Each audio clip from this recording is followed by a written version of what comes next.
यहाँ बस हिंदू में आ सके। हिंदू मत बोलो ना उसे, हिंदी एक धर्म के अनुसार क्यों उन्हें रोका जा रहा है?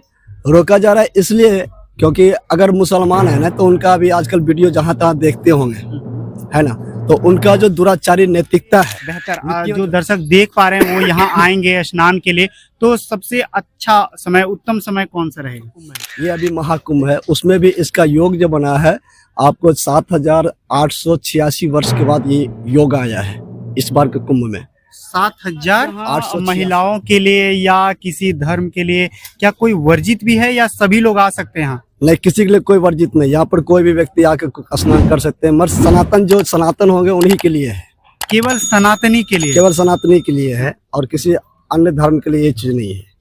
तो सनातनी का तात्पर्य अगर मैं सही समझ पा रहा हूँ तो केवल क्या हिंदू समाज के लोग आ सकते हैं? बस हिंदू में आ सके। हिंदू मत बोलो ना उसे, हिंदी एक अपभ्रंश भाषा है। हम सब सनातनी है। सनातन मतलब क्या? जो सबको एक साथ लेके चले वो सनातन है। जो सबको अवॉइड करके चलेगा फिर सनातन क्या रहे, तो फिर कौम ही बदल हो गया ना, उसका धर्म मजहब बदल गया। तो सनातन जो है सबको लेके चलता है। जैसे एक छोटा सा जीवात्मा जो होते हैं, बिल्ली होता है, चूहे होते हैं, जितना हम बिल्ली चूहे से प्रेम करेंगे उतना ही एक मानव से भी हम प्रेम करेंगे। ये सनातन है, ये हमारा वेद बताता है, ये हमारा गुरु लोगों ने ज्ञान देते हैं, सबको लेके चलो जी। तो मतलब अगर कोई अन्य धर्म के लोग आना चाहे यहाँ तो मतलब उनको जो वर्जित है तो वो क्यों वर्जित है? हमारे धर्म के अनुसार क्यों उन्हें रोका जा रहा है?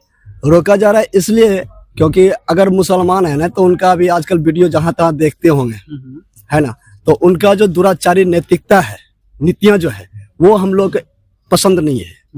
इसके कारण हम उन लोगों को दूर कर दिए हैं जिनके अंदर केवल निगेटिव ही भरा पड़ा है, केवल गंदगी भरा पड़ा है। अगर गंदगी 100 लीटर दूध है, उसमें अगर एक बूंद नींबू का रस गिर जाए, जो दूध के बराबर नींबू नहीं है, ठीक है, वो तो गंदगी नींबू है, और एक बूंद गिर जाता है तो 100 लीटर दूध फट जाता है।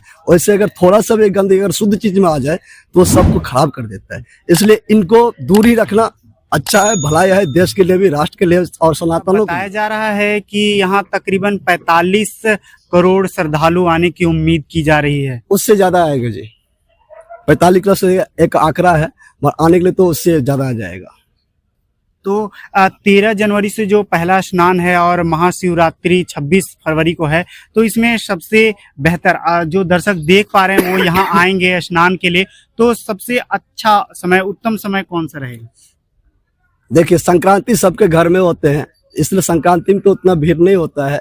और दूसरा स्नान जैसे 29 जनवरी का है दूसरा स्नान, और तीसरा स्नान है 3 फरवरी का, श्री पंचमी का, एक अमावस्या मौनी अमावस्या और एक श्री पंचमी का। ये 2 स्नान जो है इसमें अगाध भीड़ होते हैं और बहुत प्रबलता के साथ सरकार इसका मैनेज भी करते हैं। हम अखाड़े वाले सब मिलके इसका मैनेज करते हैं और सुंदर व्यवस्थित ढंग से स्नान। ये महाकुंभ जो लगते हैं ये 12 वर्ष पे लगते हैं और अर्ध कुंभ लगते हैं वो 6 वर्ष पे लगते हैं।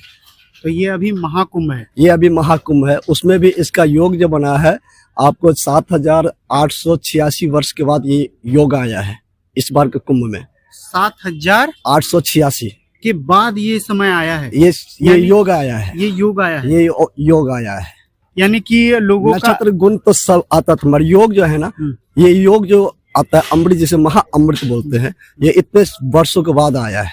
हाँ, तो यानी कि लोग अब जो स्नान करने आएंगे तो उनके लिए क्या ये शुभ अवसर है, या इसके बाद में भी क्या, कब से शुरुआत होगी और क्या कहेंगे उसको? बोला जाता है, हमारे पुराण, हमारे शास्त्र, हमारे वेद बोलते हैं, अगर कुंभ का 12 वर्ष का एक स्नान कर लिया जाता है तो उसका जन्म जन्मांतर का पाप धुल जाते हैं।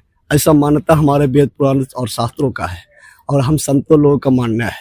अगर हम कुंभ स्नान करते हैं तो हमारा जो भी मानसिक, दैहिक, दैविक, भौतिक जो भी 3 पाप होते हैं, ये तीनों पाप क्षम हो जाते हैं और उसमें एक पॉजिटिव सकारात्मक उसके अंदर ऊर्जा प्राप्त हो जाते हैं, जिसके ऊपर वो सारा काम करते हैं पॉजिटिव रूप में।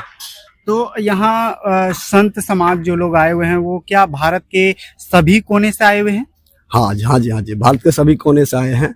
भारत के 28 स्टेट हैं, 28 स्टेट के संत आते हैं और भारत का अपना अदर कंट्री भी है, उस कंट्री द्वारा अखाड़ा परिषद 26 सदस्यों के द्वारा बनाया जाता है। एक सचिव होता है, एक्स्ट्रा 28 सदस्य होते हैं, उनके द्वारा ये सारा अखाड़ा परिषद देखते हैं। अखाड़ा परिषद के अंदर 13 अखाड़े आते हैं। 13 अखाड़े में प्रथम अखाड़ा आवाहन अखाड़ा हो गया, जिसमें अभी आप खड़ा है, आवाहन अखाड़ा के देवता श्री सिद्ध गणेश जी हो गए, जो गणेश जी के कोई भी पूजा पाठ करो, कुछ भी मांगलिक काम करो तो उससे पहला उनका ही आराधना पूजा करते हैं।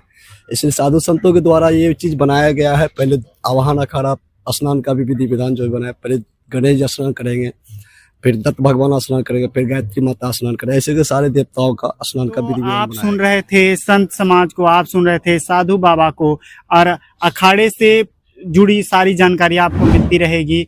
आपको बता दें कि यहाँ कुछ सहमतियां हैं, कुछ असहमतियां हैं। अखाड़े में आपको सुरक्षा कर्मी से लेकर के सारी सुविधाएं देने का पूरी प्रयास है, या सरकार की तरफ से हो या यहाँ अखाड़ा प्रमुख की तरफ से हो। तमाम खबरों के लिए आप देखते रहिए बिहारी माइक। अगर इस विषय पर आप क्या सोचते हैं कमेंट बॉक्स में जरूर बताएं।